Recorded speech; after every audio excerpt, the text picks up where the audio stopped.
राधे राधे, जय श्री राम। फिर से स्वागत है आपका अपने परिवार अपने channel easy math with ST पर। आज हम माइंड मैप लेकर के आए चैप्टर 7 कोऑर्डिनेट ज्योमेट्री। तो उसके बारे में हम जानते हैं कि इसमें क्या क्या है, क्या क्या आ रहा है, और एक पार्ट आपका डिलीट भी हुआ है, उस पर काम करेंगे, उस पर बात करेंगे थोड़ा सा। देखिए, पहली बात अगर मैं करता हूँ डिस्टेंस फॉर्मूला।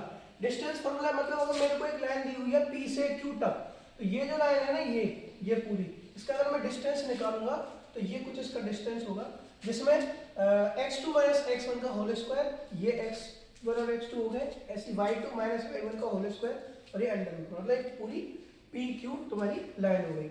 बात करते हैं दूसरा सेक्शन फॉर्मूला। सेक्शन फॉर्मूला ये क्या होता है, सीन क्या है, ये m रेशियो n क्या है, ये क्या चीजें होती हैं। देखो, हम कोई भी लाइन को मान के चलो, ये लाइन है, अगर इस लाइन को मैं डिवाइड यहाँ से डिवाइड कर दूं तो एक पार्ट तो इसका लाइन का ये हो गया, एक पार्ट इस लाइन का ये हो गया, तो ये होता है m रेशियो n में लाइन को डिवाइड करना। तो इन्हीं पॉइंट्स को निकालने के लिए, इस पॉइंट्स को जहां पे हमने डिवाइड किया है, इसको निकालने के लिए हमारे होता है सेक्शन फॉर्मूला। तो उसी पे बात करेंगे। ये m रेशियो n यहाँ इस रेशियो पे काटा है, मतलब कुछ ये इस पार्ट का और इस पार्ट का रेशियो होता है m रेशियो n। तो x निकालेंगे हम। अच्छा, रेशियो जो दे रखा होगा जैसे 2:3, 1:4, कुछ भी, तो ये m हो गया, ये n हो गया। तो इसका फॉर्मूला है x। हमको अगर x ये पॉइंट निकालना है, एक स्क्रीन में इसको रफ कर देता हूँ। अगर हमको x पॉइंट निकालना है ये वाला, तो ये फॉर्मूला है mx2 plus nx1 upon n plus n, और y पॉइंट निकालना है तो my2 plus ny1 upon m plus n, जो कि हमारे o पॉइंट, दोनों o पॉइंट को निकालने के लिए x और y दोनों एक्सिस चाहिए, तो दोनों एक्सिस का फॉर्मूला ये रहा। अब यहाँ बात आ जाती है, बन जाता है स्पेशल केस, कि अगर इस लाइन को ऐसे और मैं बिल्कुल बीच से तोड़ दूं, मतलब ये भी बराबर, ये भी बराबर, इसका मतलब क्या होगा 1:1, तो m रेशियो n का मतलब 1:1। अच्छा, अगर ये 1:1 है तो इसका मिड पॉइंट हो गया, तो इसको मिड पॉइंट भी बोलते हैं। तो अगर इस तरीके से हम 1:1 में 1:1 में काट दें तो उसका मिड पॉइंट बन जाएगा। तो उसका फॉर्मूला आपका ये है, ये आप मिड पॉइंट्स निकाल सकते हो, ये और ये डायरेक्ट निकाल सकते हो, इसमें रखने की पुट करने की जरूरत नहीं होती है। अगर पुट करोगे भी तो देखो, ये दोनों 1 है तो ये 1 हो गया, ये 1 हो गया, तो x1 प्लस x2, अच्छा ये दोनों 1 है तो ये 2 आ गया। ऐसे ही ये भी 1 है m, ये भी 1 है n, तो 1 1, ये तो y2 प्लस y1 हो गया, ये आ गया, और ये भी ये 1 1 ही है तो 1 प्लस 1 2, ऐसे करके आपका मिड पॉइंट निकल रहेगा। अब तीसरी बात कर लेते हैं सेंट्रॉइड की। क्या होता है सेंट्रॉइड? सेंट्रॉइड होता है किसी सर्कल का, वो किसी ट्राइंगल का वो सेंटर जिससे अगर हम एक सर्कल बनाए तो वो पूरा तीनों पॉइंट्स को, तीनों उसकी एज को टच कर दे। मतलब ये जो डिस्टेंस होती है ये इसके बराबर होती है, ये तीनों डिस्टेंस बराबर होती है। एक तरीके से ये सर्कल की रेडियस हो गई, तो इसको हम कहते हैं सेंट्रॉइड। याद रखना, हमेशा सेंट्रॉइड ट्राइंगल को 2:1 में डिवाइड करेगा। किसमें? 2:1 में। जैसे मैंने यहाँ लिखा है ये पी जो ये लाइन है ये 2:1 में डिवाइड करेगी इसको। याद रखना, ये और ये सेंट्रॉइड, जो ये वाला जो सेंटर होता है इसको सेंट्रॉइड कहते हैं, ये 2:1 में डिवाइड करता है।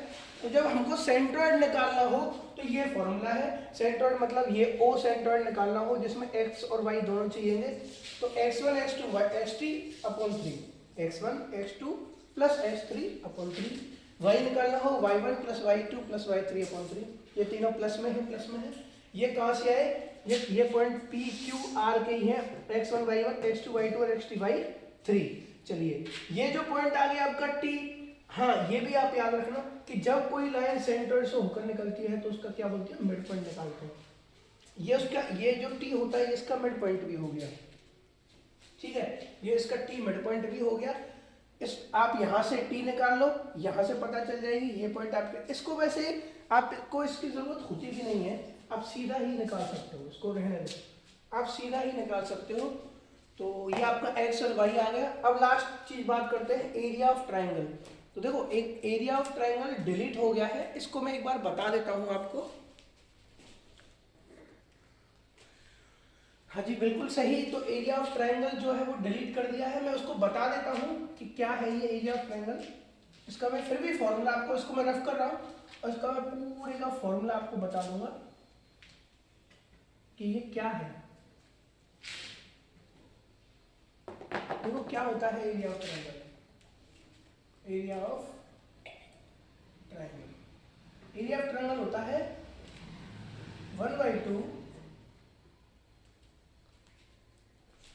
x1 y2 minus y3 plus x2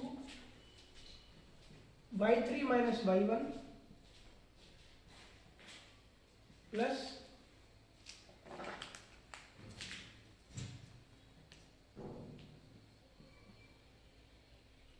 x3 y3 minus y1 minus y2। ये आपका होता है एरिया ऑफ ट्रायंगल। अब ये x1 y1 ये कहाँ है, ये कहाँ से आए, तो ये यहाँ से आए। अगर मैं ट्रायंगल लूँ सेम यही, तो ये पी क्यू आर, इसको क्या लूँ, ये रहा ना, ये रहा ट्रायंगल। इसका ही अगर मैं निकालूँ तो ये जो है आपका ये डिलीट हो गया, बट फिर भी मैंने ये बताया है, इसको ध्यान रखिएगा, करते रहिए तैयारी। मिलते हैं आपसे अगली वीडियो में, तब तक के लिए जय हिंद, जय भारत, भारत माता की जय।